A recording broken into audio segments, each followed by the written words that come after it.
Welcome, fans. We are live on the new Cheap Heat Productions Network with our flagship show, that being Ryder's Rasslin Review. I'm Jack Kilby of Cheap Heat, and I am joined, as always, by the big bad wolf himself, Mr. Ryder. How are you this afternoon, sir? I am wonderful, my friend. As usual, it's a pleasure. See, I think my glasses are crooked. I'm having a glasses issue. I think I bent them. So I look like my face is crooked. But other than that, I'm doing very well. You just need some of that Dudley Boys tape gimmick thing going on. I might be getting there. Right. I'm too cheap to buy new glasses, too. I'll buy everything else. You got to pinch your pennies in this environment. In a minute, we're going to be joined by DJ Immortal, the man who is, my right hand. He was involved in a lot of the behind-the-scenes stuff that we're going to talk about in Philly, because that's what, although we're going to do some news, we're going to throw some tidbits out there about TWA One and Done. And I think before we say anything else, we should recognize just the efforts of one Bay Ragney Chubby Dudley. Man, did he'd worked a year on that sucker using his own resources, his own time. And although there was some chaos, he certainly pulled off what I consider to be a very good show. Great job. The setup was amazing looking. I thought it looked very professional. Everyone was excited to see each other after all those years. It was cool to be there. It was beautiful to see. He did a great job. He always did.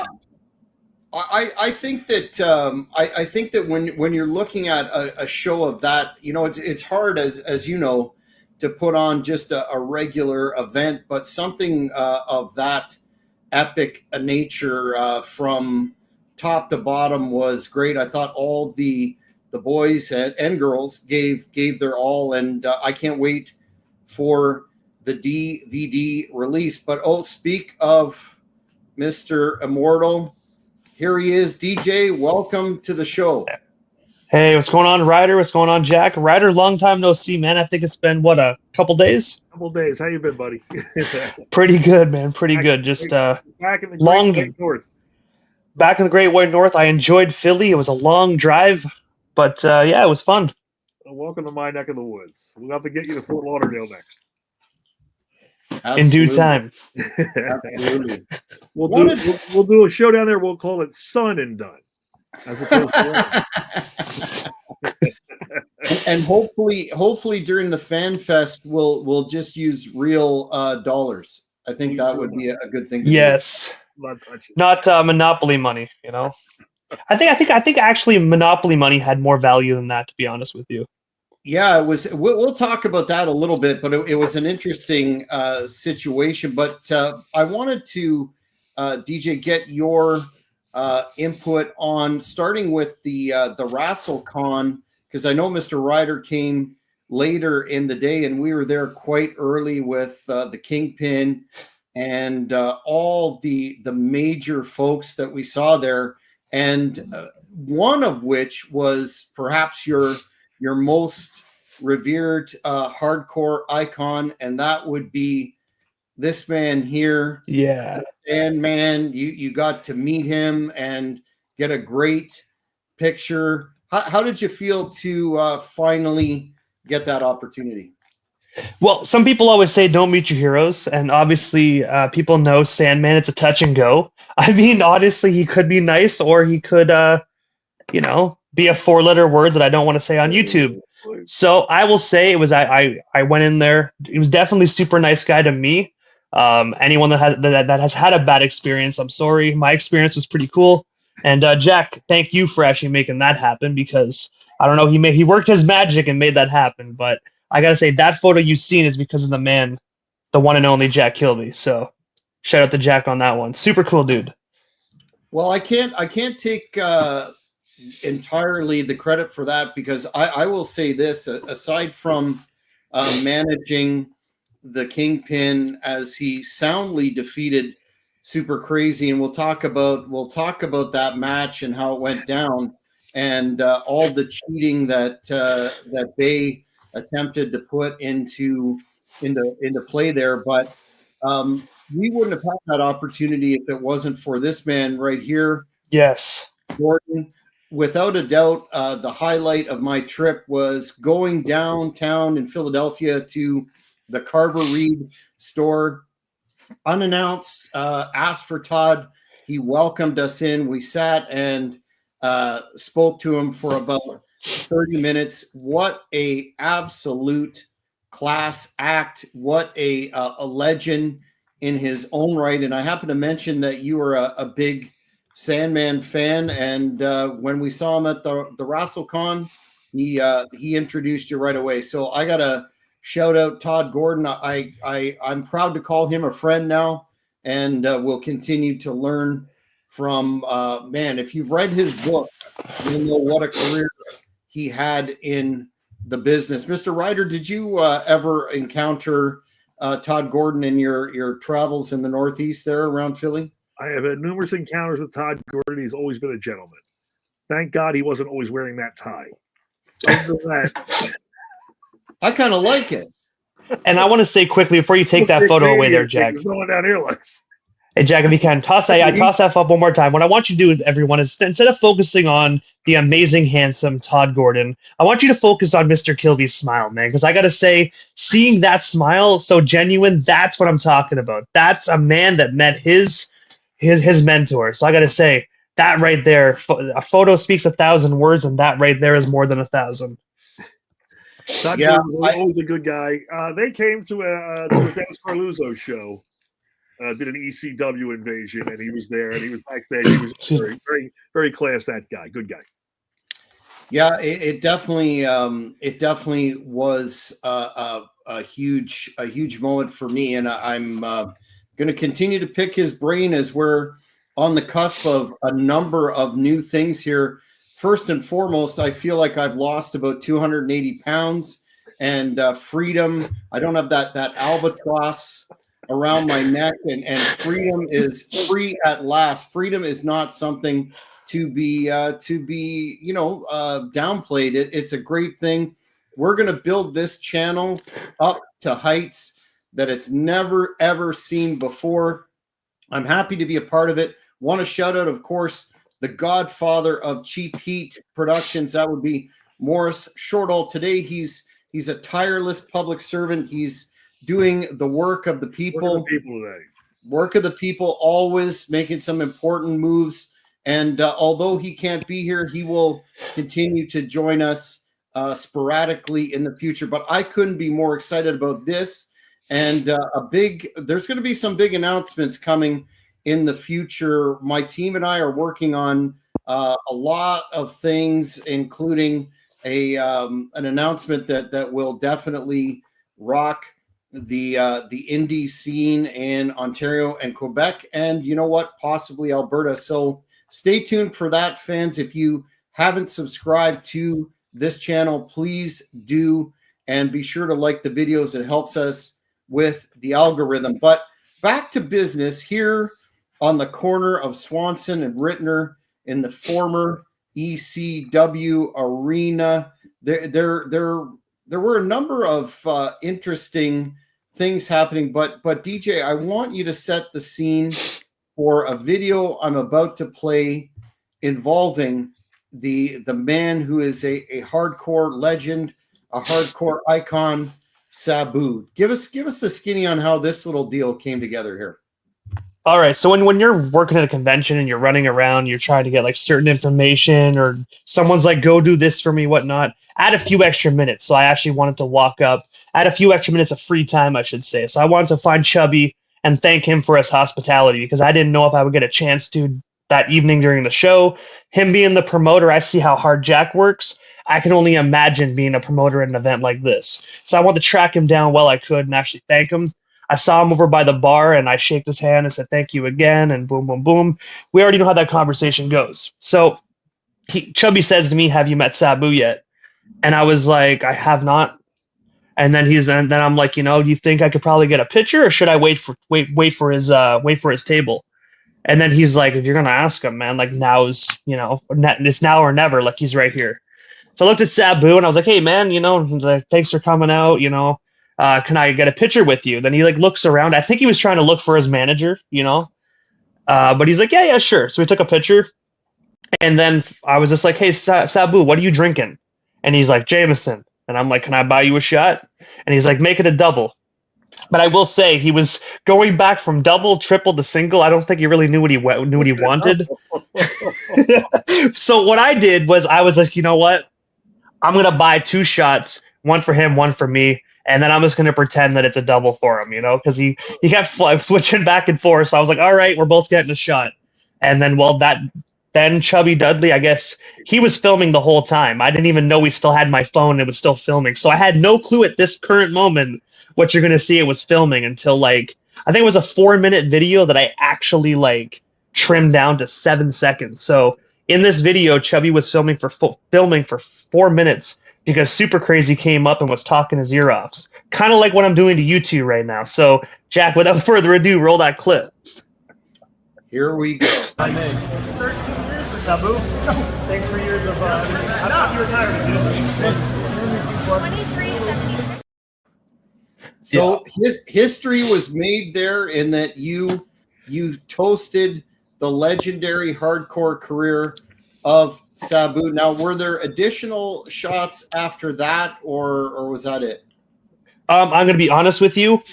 The convention was relatively cheap meeting those people, $40 for a photo, $30 for an autograph, but 2 shots were like $30. So unfortunately I don't make that kind of bank. So 2 shots was what I could technically afford. Trust me, I would love that. I would have loved to get fucked up, excuse my language, messed up with Sabu. But unfortunately, yeah, he drinks way too much and way too much than what my bank can afford. So there was this one.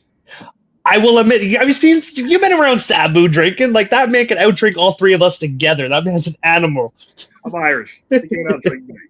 Can't out-wrestle me, can't outdrink me. I will say, though, I know Angel told us a story about how Super Crazy got upset at Sabu for spilling drinks all over his 8x10 photos. So I got to say, I feel a little bad because I kind of contributed to his drunkenness.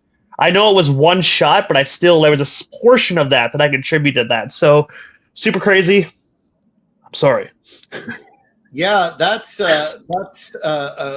well, Super Crazy was strangely a controversial figure over the weekend. Here he is here with his super effing crazy shirt on. We did a rare interview that is posted on this channel. If you haven't seen it, folks, check it out. It was DJ Immortal doing a career interview with Crazy, and it was rare because Crazy is a tremendously nice guy, but his English is hit and miss, and Medina ended up doing the translation. So that's a great interview nonetheless, about 15 minutes in length, posted exclusively here on Cheap Eat. So if you haven't, checked it out. I want to just pull that up again, and I don't have a picture per se, but I wanted to note that the Nature Boy Ric Flair was at the event, and he had some strange demands. I'll just, for the reference purpose, and I'll pause it, put this video up again and explain what I mean. My name. 13 years for Sabu. Thanks for years of. I thought you retired. Sorry. 13 years for Sabu. Thanks for years of. I thought you retired. 2376. That is where Ric Flair was, and that's strange because the rest of the WrestleCon took place in the main area around the ring. I just saw the bar again. Yeah, well, close to the bar. That's a Ric Flair day. That's a very good point. But you know what though? He was not yelling at any waitresses or bartenders. So that's a bonus, right? True. But he had a demand that he would not have any contact with the legendary Raging Bull Manny Fernandez, and they set him up there with a partition, and I found it rather strange. And Ric Flair certainly isn't a cheap booking, but I didn't see the amount of traffic to his little booth there that I would have thought. Ryder, have you had any direct contact with the 16-time world champion? I have always had a great relationship with Ric Flair. The first time I met Ric Flair was at WCW. I was with Tammy Sitch and Chris Candido, and he walked all the way across the arena. He knew my real name, my family's name, my kid's name, my wife's name, my daughter. He knew everything about me, and he was always a very good guy. I know people have had issues with Ric Flair. I never had an issue with Ric Flair. Gangrel had an issue with Ric Flair and almost beat the shit out of him. I think quite a few people have. We'll have to get that story. Did you, when you were out front there surveying the scene, how many people at one time did you see lined up for those photo? Which, by the way, the photo op combo and the autograph was very reasonably priced. It was only $100. I didn't see a lot of traffic myself, but I was in and out. I didn't say the pricing on anything. I just went in, and you saw me, I kind of hid in the background. I didn't want to get involved in the convention too much. But I would have said hello to everybody, and I kind of scurried out by the back. I guess what I noticed isn't really bad for us because we didn't put no money in it, but it's definitely bad for Mr. Goodhart. I didn't see barely anybody in line. I think when I was up there going to the bar, I saw one person actually meeting Flair. It looked like he was signing an autograph, but I didn't see a line. It literally was like, it looked like it was bare. But I mean, if you're literally right by the bar, all the other people are way over there at the convention, and you have like this big black drape covering you with no signs even saying Ric Flair or line up here to meet Ric Flair, nothing. I mean, they're probably just going to think they're covering something, like maybe it's, equipment for the show later on tonight, or it could be anything. As far as they know, there's nobody back there. So that's what I noticed. But far as I know, when we were out there dealing with the super crazy business, could have been a huge line already. But when I went out there was nobody. Did they get a count? Did they get an accurate count of how many people showed up for the convention? They had a good house at night. The house at night looked pretty good. Yeah, I think the house was between 7 and 8, which is pretty respectable. And I think the convention did at a couple of points in the convention around 1:32. It looked like it was pretty darn packed, and a lot of the talent had activity. So I think all in all, I can most definitely say that it was a successful show. Did it sell out? I don't think so, because strangely enough, after One and Done was announced, the NWA announced that the Crockett Cup would be there this weekend coming. Then AEW and I think a couple of other promotions. So I thought they did well catering to probably a different audience, the old school Philly audience. They certainly, I think, at the very least broke even, sorry. Give or take. Breaking even is better than losing. Well, I don't know if they broke even because of what they paid Ric Flair. I was just going to say that. I mean, that was like, what, 60,000 or something? Yeah, there was a big number rumored, and I think that probably ate into the bottom line. We're not going to go over all the matches, except I want to get from each of you your favorite one that you saw, and don't say ours because I'm going to talk about that. But starting with you, Mr. Ryder, did you see a match that stuck out to you? I got to say I was enthralled by yours. I thought the opening match with the girls was pretty good. Yes, I thought that was a pretty good match. And yeah, her name just fell out of my head. Little brunette. What's his name's daughter? Tessa Blanchard. What a sweet kid that is. Respectful, funny, good attitude, and she can go. She's in her and Charlotte Flair, I think, should be main eventing something at some point in time. It's got to happen, because I found her to be nothing but extremely polite and great backstage. I think there's some jealousy at play there, and whatever mean girl accusations that there were in the past, we need to move on from that. More woke nonsense. Exactly. Mean girl. You have to imagine saying that in this day and age. Out of their yes. Mind. But the show was really well produced. They did as good a job as they could, and well, I mean, Ryder, she was relatively nice. I mean, obviously backstage, I'm a nobody, and she as she was talking to you, she like immediately just looked at me, recognized me, and shook my hand. She was nice to me. So I don't know. I mean, she tested very nice, and of course, one hell of a tremendous wrestler as well. I think she was the way to start the show, and I think she did a great job. And I think the Backseat Boys, I think, are actually a very good talent too. The new Backseat Boys, I think they're going to do very well. Yeah, they had a hell of an encounter with the Rock and Roll Express doing one of their last matches ever this year on that tour. DJ, what and don't say our match, but what was your favorite match? All right. Well, since I can't say your match, all right, I would say it's a tie between the very first match because I like Medusa. I love Alundra Blaze, an amazing individual. And I liked how at the end she actually took the guy's crutch and actually beat the girl up with it. But I have to say that's my favorite female match. The other one would have to be with the Rock and Roll Express. Just because, I mean, it's a Rock and Roll Express, like two wrestling legends. And I mean, they're in their 70s, man, and they can still go like they do. I only wish I could actually get up out of bed at 70 without my knees cracking. Except rather than them, they're just flying around the ring like they're 30. So, I mean, I just hope when I'm their age, I can at least get up and move like that. Well, I mean, for old people, they're flying, man. Compared to like what other 70-year-olds do. Flying would be the word. They're more like dropping, but still. And very, very nice guys backstage. Very, deferential, not arrogant.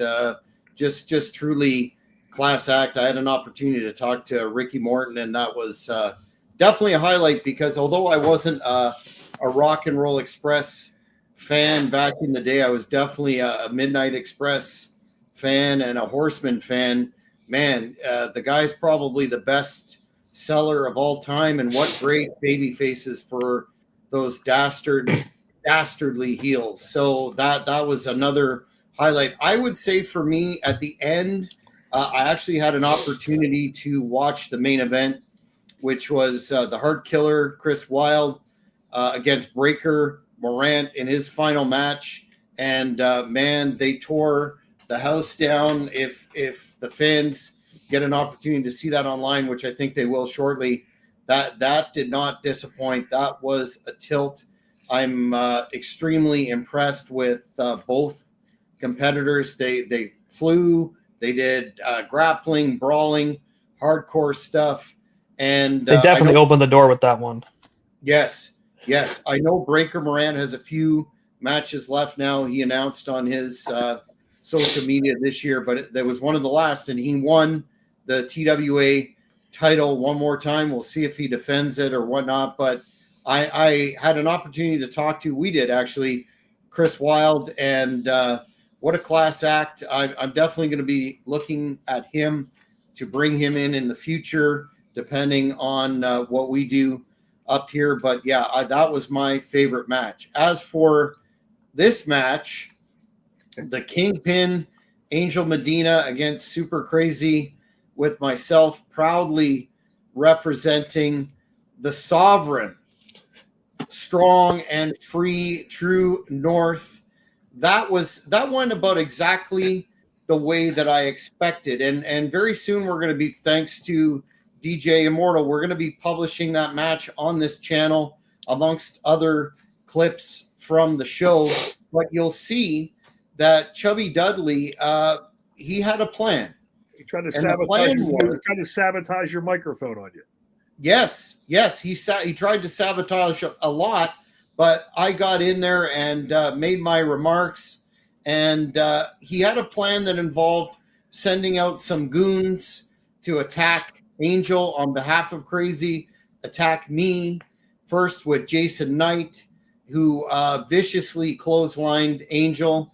And then as a surprise, Kid Cash came out and also did a drop kick on Angel and then menaced me with a chair, completely uncalled for, completely unacceptable. I did nothing in that match. There was one sequence where Crazy tripped, and that referee Molyneux accused me of being involved in that. I did not. I was just there to offer support. But then the great equalizer happened. The ECW legend, the WWE legend, the man himself, Little Guido, came out, and the fans thought that he was going to take care of this once and for all. But you know what? Guido's a friend of mine.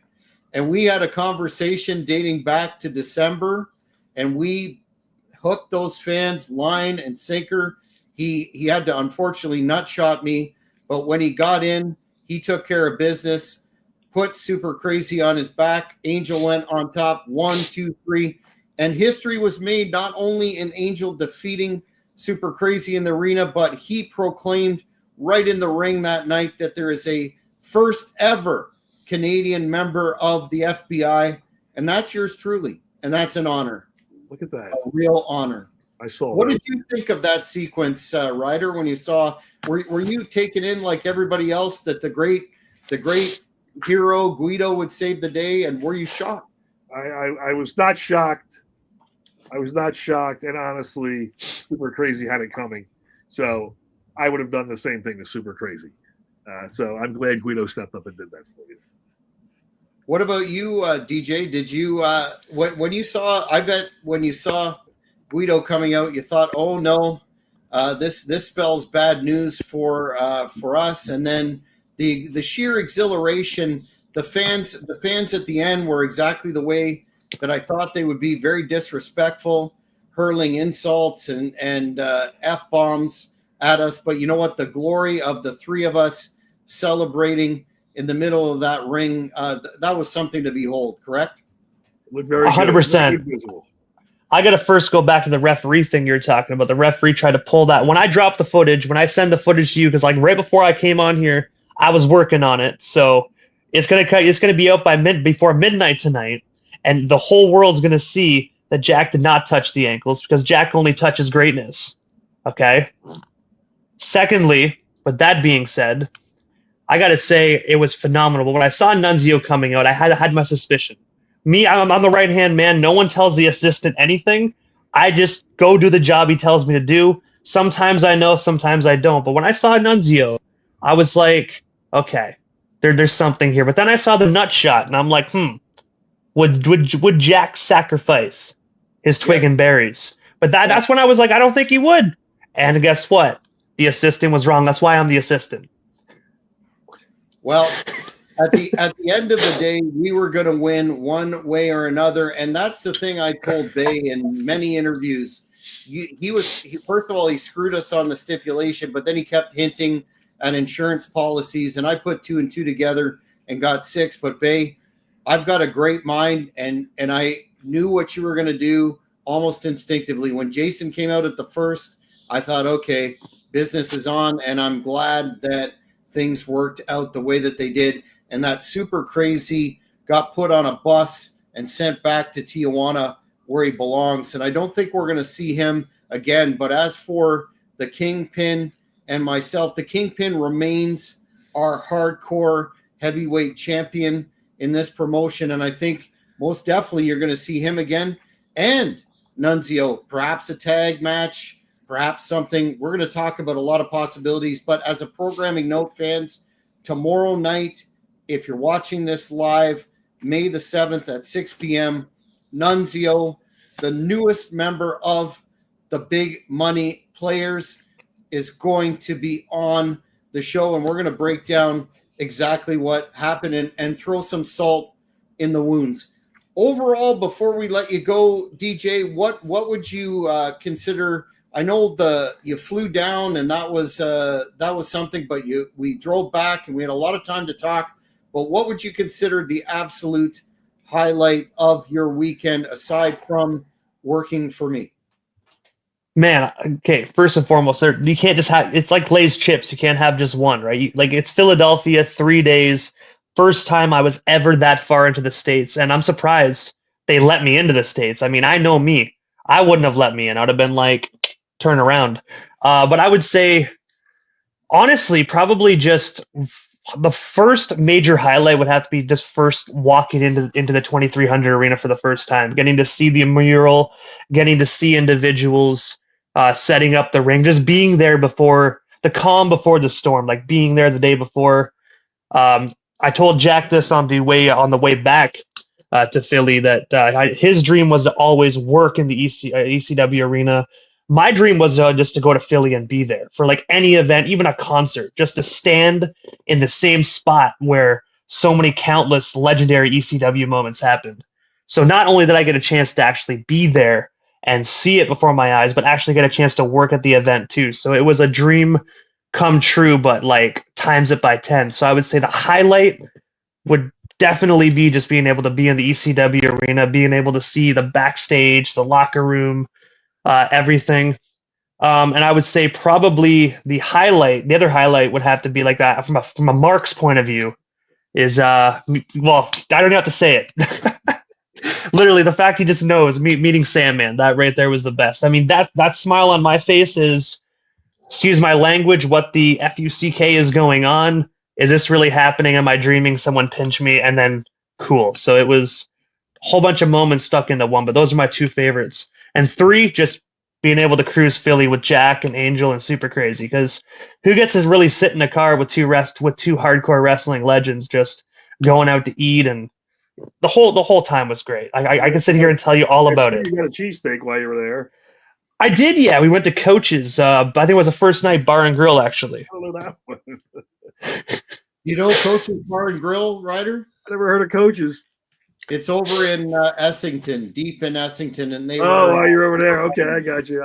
Yeah, they were lovely. Yeah, that was something that you said you wanted to do for a while. But before we let you go, DJ, I just want to thank you for all your work. You were indispensable there. We're gonna be not only with that great Super Crazy interview, but several other endeavors, and I'm sure we're going to be doing, again, fans, we're doing some big things, moving on, leaving all that negativity in the past where it belongs and moving forward in a positive direction. I think we made some really good relationships there in Philly, and you were definitely a big part of the presentation of this company. And instead of alienating people, making a lot of friends, and I think that's going to pay dividends in the future. So on behalf of the entire team, thank you for your efforts. And thank you, Jack, for just bringing me along, not only to Philly, but onto the team, man. Being a part of the wrestling industry has always been a dream of mine. Obviously, you know what I mean? If you look at me, I'm not really the athletic type. So, I mean, being behind the scenes and channeling my, yeah. But either way, thank you, Jack, for everything. I'm so looking forward to working alongside you even more. And like I said, anything you want me to do, boss, I got it. So, Ryder, it's good seeing you again. We'll definitely talk soon, but I'll let you guys get to the news. Right on. Be talking. Have a good one, guys. Thanks for the footage. Well, it was, as you can tell, it was a momentous weekend, and we're going to break that down. In addition to Little Guido tomorrow, on Saturday, we're bringing our new version of a podcast that we've done for several years. My friend, my teammate, and my victorious friend, Kingpin Angel Medina, we're debuting our new podcast here on the Cheap Heat Productions Network. We're calling it Shootin' with the Kingpin and the Gentleman. We're going to go into minutia of detail about the event from his perspective, and talk about some of the challenges that he experienced in terms of trans, which is always a headache, and then just getting ready for that match. You know, trans is a real pain in the tuchus, correct? I'm aware. I was sitting on the tarmac for an hour and a half trying to get out of Fort Lauderdale. Very good. Then you completely understand. Let's talk about the news, starting off with, and there's a huge list of names of WWE releases. They're encouraging the perpetuation of this vitriol from the IWC about, you've got a company that's making a lot of money and bragging about it, and yet they're releasing talent. I've seen a lot of hue and outcry about some of the names, and this isn't by any means a complete list, but I'll just run down a couple of the more notable ones. Dakota Kai, Braun Strowman, Shayna Baszler, Caden Carter, Katana Chance. I guess they were tag team champions. And then in NXT, Cora Jade and Gigi Donlin. What do you? I understand what the fans are saying, but at the end of the day, it's a business. But Braun Strowman in particular, he's been back and forth a couple of times. I don't understand why they're why they can't seem to find a spot for that guy being a big guy. Well, listen, how long has his run been there? He's been there almost a decade. It's only a TV show. This is what I always told everybody: have a backup plan. I'm sure Braun is fine. He's got plenty of cash in the bank. He's done very well for himself. Braun will be fine. I'm a little surprised, but I think he's had hamstring injuries. And I think that might have slowed him down a little bit. And his was always salary related. I don't know what he was making, but it was up there. As far as the other ones, I kind of see it. Like Dakota Kai, very nice girl, I'm told, but I don't see her ever getting over. Katana Chance, the other girl, they were entertaining for a bit, but they're small, man. I mean, they are really small. This goes to the whole, can I suspend disbelief enough to see her beating? I just can't do it. Can't do it. I am surprised about Shayna Baszler. I thought she was doing pretty well. And, the rest of them, it's a TV show. They just bought AAA. So people got to go. You're going to get rotated in and out. I don't think that's the last of Shayna Baszler, though, because, there's been some chatter online about WWE wanting to work with Ronda Rousey again. And if that happens, she'll be back, right? Well, listen, Dana White now has an awful lot of power, and him and Rousey are as close as can be. So she'll be back. If not back, she'll be back as WWE champion again, where she belongs. And I think she did a great job when she was champion. I think her issues were with Vince, not with anything else. Yes, that was my impression too. What about this lady who had quite a buzz a couple of years ago?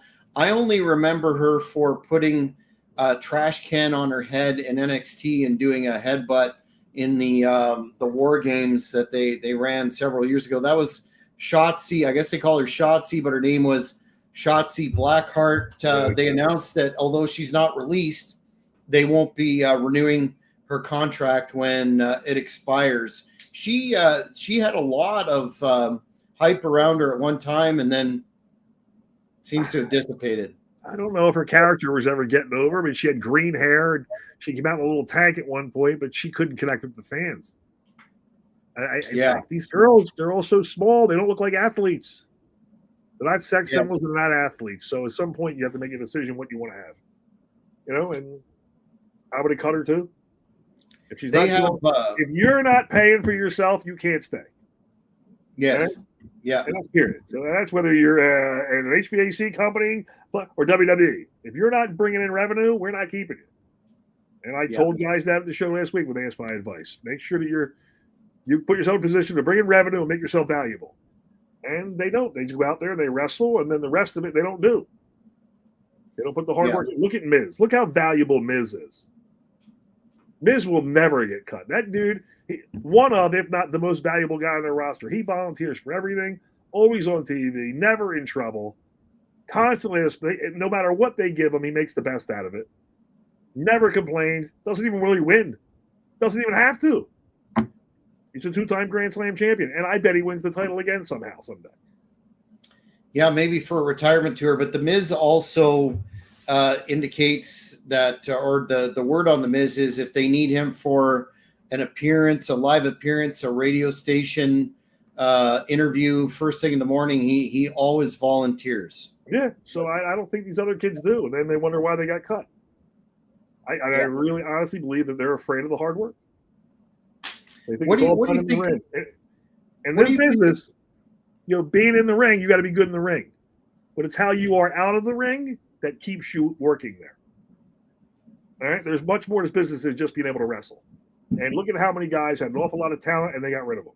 Because they're either a problem, they got bad habits, they get stoned before they get in the ring, so they're never getting called up.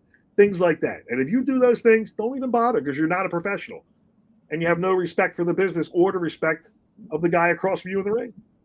So that's why they get cut a lot. They want to smoke weed, do dumb shit. Bye. You are representing WWE. And I'm not saying that everybody got cut or didn't get hired because of that, but that happens. Got to be professional. What do you think about the fans that complain about cuts and don't seem to understand at the end of the day it's a business. All that hue and outcry whenever this rolls around, like days and days of complaints. What are they complaining about? There's 37 people exactly like the one they just cut coming up. You know, you got to make room for new talent. These kids were getting there. They're making $300,000-$400,000 a year living out their dream. Okay, they didn't become Medusa or John Cena. They got to travel the whole world. You got paid $300,000-$400,000 to do it. Be happy for them and move on. But I think my fellow brother Ryder, Zach Ryder, said it best. Go reinvent yourself. Don't get down and go kick ass somewhere else.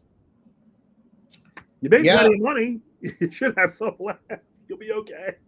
You just bled into the next news item. Cardona, the former Zach Ryder, put out a post offering advice to recently released stars. And I thought it was excellent that, the world isn't over. But he said, and I quote, to the recently released, you have three choices. One, fade into obscurity. Two, which we see a lot, coast off your WWE name. Three, work your ass off, reinvent yourself, make a lot of money, and have a lot of fucking fun. Love the indie god, said Cardona. Right. Two words of wisdom. 100% correct. Look how far he's come, right? He could go back tomorrow. I don't even think he wants to. He's probably having more fun. He says what he wants, says what he wants. No one's controlling him. They don't tell him what time to get up or what time to go to bed. And his wife's making plenty of money, so he's probably right. She signed a new deal, apparently, despite the rumors that she was going to go too. So, yeah, it's not the end of the world. It's what you do with it, and you have to definitely hustle and reinvent yourself. So I thought that was very wise from Cardona.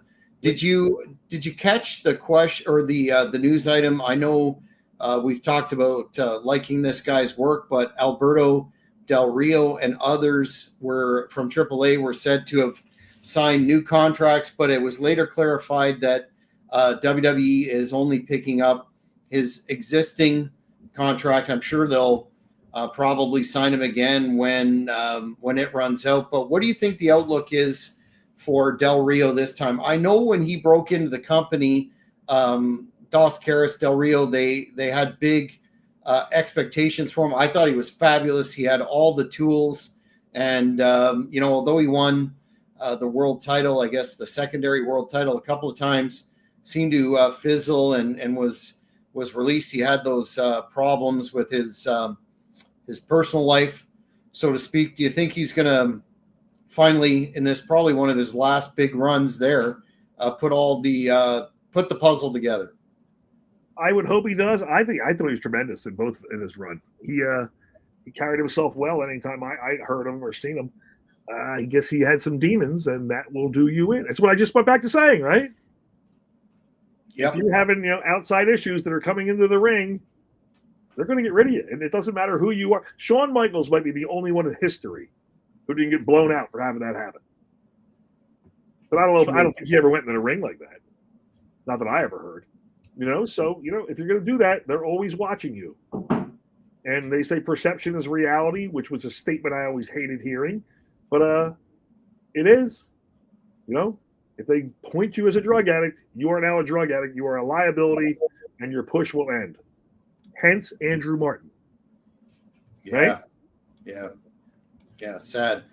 Well, I hope he does get used properly, and whatever problems he had in the past, those are done. But speaking of problems, last night the news was released that I don't know if you ever worked with this guy. I think you might have crossed paths somehow, but Mike Duke the Dumpster Drosy was arrested on Friday. He was charged with attempted aggravated sexual exploitation of a minor after allegedly unsuccessfully trying to purchase child pornography from the dark web. He has since been released on bond, but yeah, disgusting story there. Did you ever encounter old Dumpster? Never, ever, ever came across him. Never heard a bad word about the guy. My understanding, I thought he was an attorney at one point. Was what I thought he was years ago for Vince. That's how he got his job in the first place. But disgusting. And I would say they have him nailed to a cross. Didn't he say he was guilty? Didn't he plead guilty to it or something? I didn't hear that, but they obviously thought that he was a manageable risk in the community by giving him bond. But I deal with this in this type of behavior in my other professional setting, and it's amazing the risk that these individuals take to acquire this material, and they often don't appreciate how devastating it is because it's not a touch offense, but it perpetuates the. Listen, if you're actively going to find that, I would say you've participated in this, and I wish nothing but ill will. Yes. Well, sad situation there. In other news, Morris sparked me up to this morning. SmackDown is coming to Dublin at the 3 Arena Friday, August 22nd.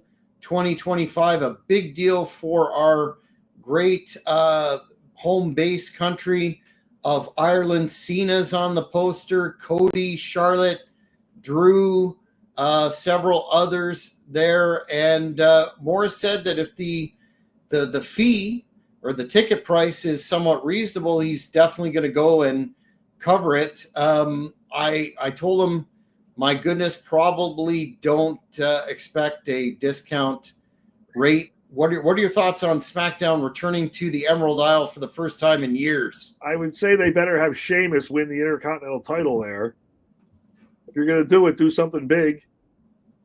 As much as I hate to see Rey Mysterio's son lose it, I would love to see Sheamus get that title there in his home city and then lose it the following Monday or something to Dom. But it'll be great for Ireland. It'll be awesome. And I certainly hope Maurice. I'll make a phone call for Maurice and trying to get him in there with we'll see if Gabe or Carino can get him a ticket. It'll be interesting to see if the exorbitant ticket pricing that we've seen in North America is mirrored over there. I know they haven't been for a very long time. Morris knows that right off the top of his head, but you would think they'd want to make it accessible for families to establish a more ongoing stop in a European city, but something tells me TKO really doesn't care how much they charge. How big is the arena there, I wonder? I'll have, if he's watching or can comment later, we'll pass that on, but I have no clue. I'm assuming it's a major facility. Well, I'm sure that's going to sell out. That'll be a great show. They'll do well over there. Speaking of great shows, I'd be remiss. Morris is also a major wrestling promoter and personality now. His first show in Castlecomer was a sellout, and he's coming back. They're coming back to the Castlecomer Community Hall on June 14th with another show, as it says right there, back by popular demand. I've seen some of the footage of the first show, and Morris was a bit of an enforcer in one of the matches. He was a referee / enforcer. He reminded me both in terms of size and his behavior of Ken Shamrock when he took on that role. But they're coming back, and I wanted to say that there are legit limited tickets available for this show. It's going to be a sellout, so get in touch with the folks that are selling those tickets. I think Morris has some, and get them before they're gone. And you know what? I really, really enjoy the success of independent wrestling. Ireland is a real hotbed for wrestling, but it's great to see wrestling still available in its roots, which is an entertainment product that you could take your family to and not end up putting a second mortgage on your house to take a family of four. And that's what independent wrestling is all about. What do you think of Morris being a a referee slash enforcer. You're definitely an enforcer now, quite a bit larger in stature. But what advice would you give him this round if the heels try and mess with him again? Morris is a very physically imposing individual. No doubt. No doubt. I would use his power and his speed. And when Glenn Osborne has a great saying, he would say, "I may be small, but damn it, I'm slow." So I would tell Morris to, run. Well, I hope he has a backup plan, because the heel that he got involved with last show, I bet you anything will be back. And not to bury the potential story, but I know yourself and myself are considering a trip over to Ireland to meet Morris. Hopefully it would coincide with one of these events. And then I think we'd make a hell of a tag team. We're about the same height and size. What was the date of that show? This one? Yeah. It is, where are we here? It is June 14th. So I'll tell you what. June 14th. My anniversary is June 13th, and I told the wife we might take her to Europe. So there may be a chance I'll show up at that show. Now that would be something. You could come out and do a power bomb or something and take care of business. That would be great for you to be Morris's backup. I'd love to see I'll do that for him. Awesome. Hit the airborne virus. Awesome. Speaking of enforcers and legendary, very physical athletes, I saw that a guy that I've seen and met several times, Rhino, will be debuting for AEW this week in Detroit, his home base. Apparently, he will be there on Wednesday, May 7th. So tomorrow, as we're airing this, Thursday. And he'll be part of a Ring of Honor show.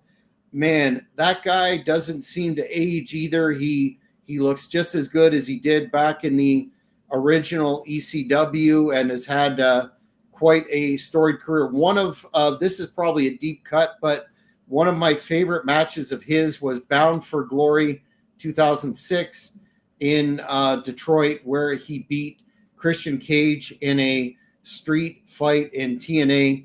If you haven't seen that one, look it up, because both are excellent talents at the top of their game there. But of course, many ECW moments, latter day ECW, when he was the TV champion, really carried the company on his back. You must have encountered Rhino before. Many times. Rhino is a very good guy, very good sense of humor. Huge legs. He might have the biggest legs in the business. That dude's thighs got to be 37 inches around. It's absurd. He's all legs, but he's like a fire plug.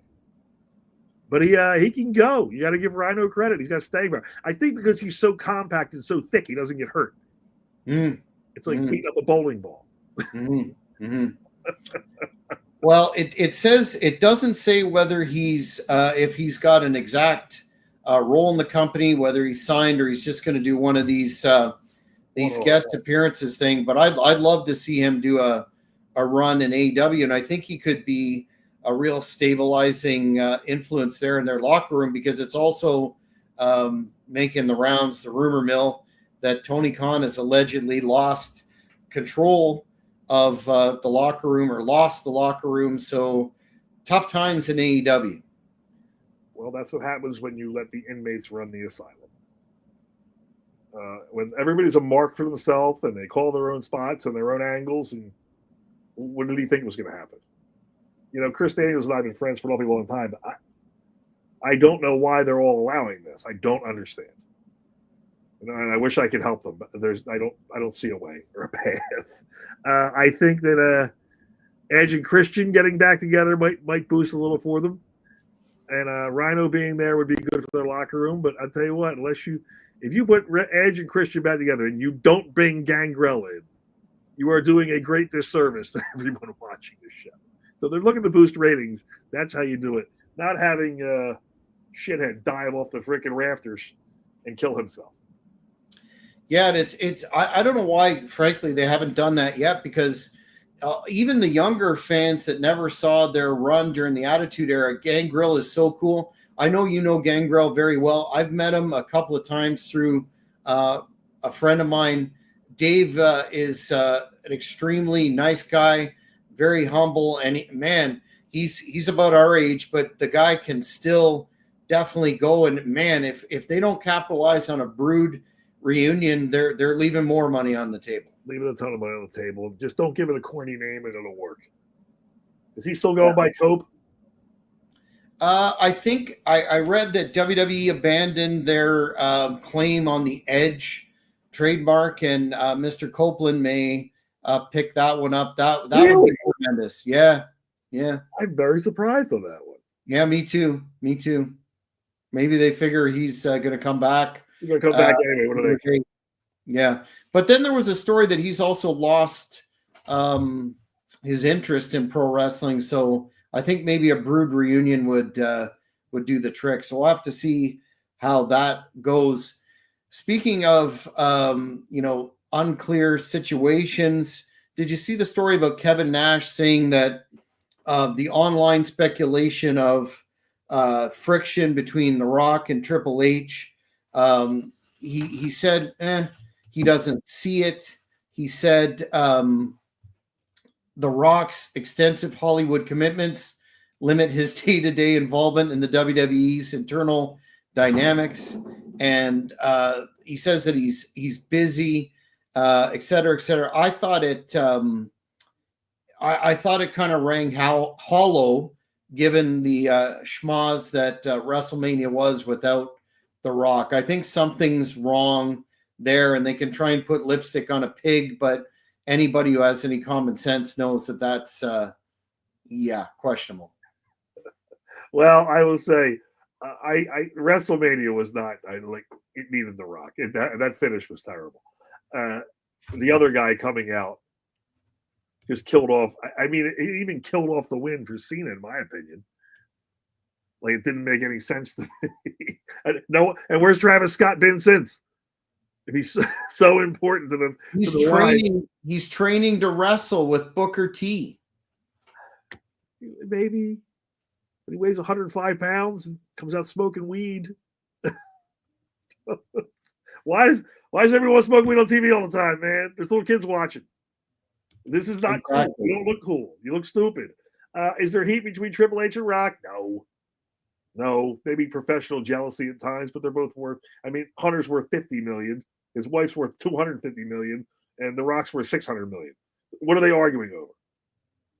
Yeah, no one ever have to work again.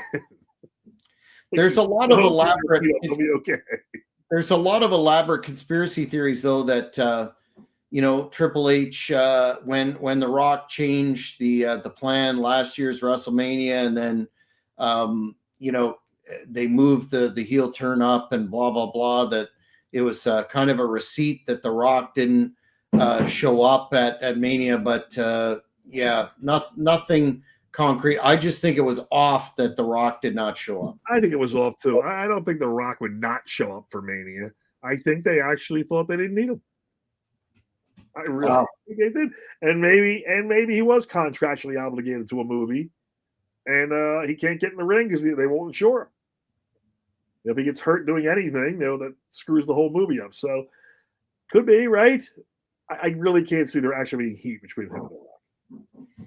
Well, we'll have to see how SummerSlam rolls out there. And in our last story of this edition of Ryder's Rasslin Review, we talked about Ric Flair earlier, and apparently there was a rumor that he had cancer because he had several noticeable marks on his forehead.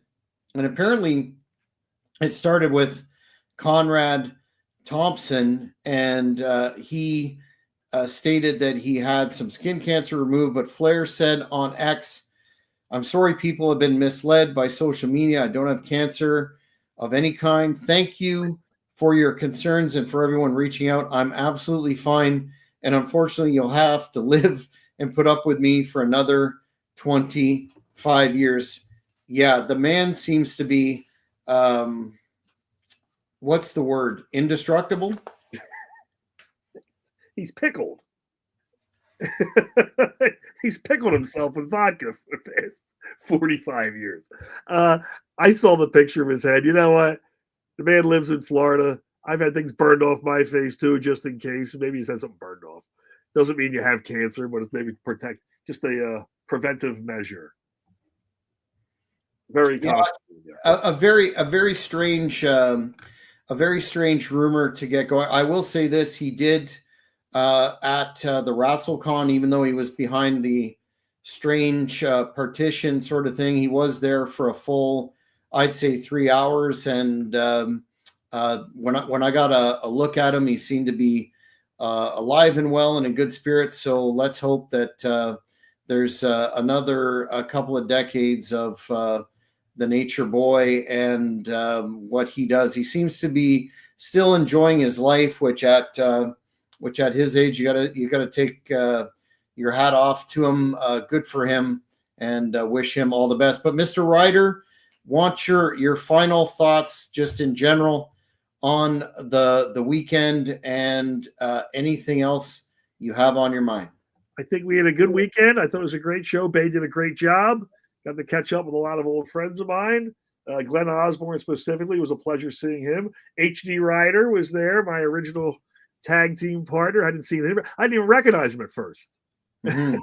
I must have walked by him 3 times and realized it was him. Great catching up with him. I've been texting him for the past couple of days. And it was just a really enjoyable show.